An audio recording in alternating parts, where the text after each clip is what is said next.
Ito nga bang si Chris Miller ng San Miguel Beermen ay mapupunta na dito sa Converge Fiber Xers? Isa yan dito sa mga umiikot na report sa social media dahil baka daw itong si Chris Miller ay pinag-iinteresa na nitong Converge Fiber Xers.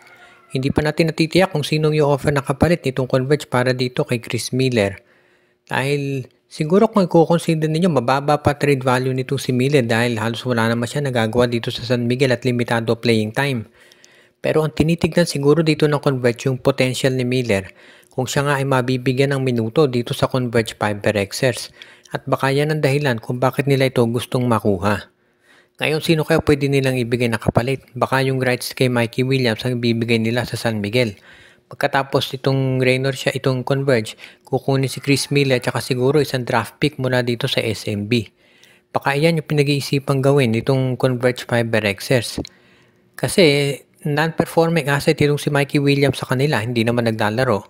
At itong si Chris Miller naman, bangko dito sa San Miguel. Kaya nga baka na ganyan nagbalak gawin itong Converge Fiber Xers. Wala namang magugulat kung ganyan nga maging sitwasyon dahil itong San Miguel Beermen mukhang hindi rin naman balak gamitin itong si Chris Miller. Kaya nga mukhang nababagay talaga yung pag-trade nitong San Miguel Beer dito sa Converge Fiber Xers para sa nasabing guard. Ngayon kung hindi si Mikey Williams ang i-offer ng Converge, diyan natin makikita kung anong pipiliin ng SMB. Kasi kung yung mga bench players ng Converge baka hindi pa tayo tiyak kung tatanggapin ng Beermen.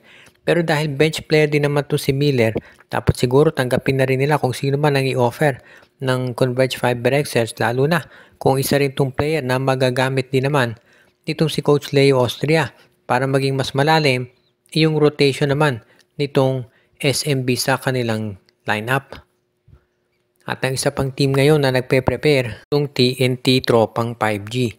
Dahil sa ganda ng nilalaro nitong TNT, mukhang kinakailangan talaga na masiguro nila na yung kanilang lineup ngayon ay isa dito sa mga tinatawag na players, na isa doon sa mga teams na malaki chance na manalo ng kampyonato. At dahil dito, makikita talaga natin na mukhang sigurado na itong itong lineup nitong TNT Tropang 5G na magkakaroon sila ng legitimate chance para sa Philippine Cup. Meron silang mga balak na gawing mga trades. At ito nga abangan natin kung ano magiging sitwasyon dyan. Kung matutuloy ba yung mga trades nila at sa tingin ko malaki naman ang tsansa na magawa to ng TNT.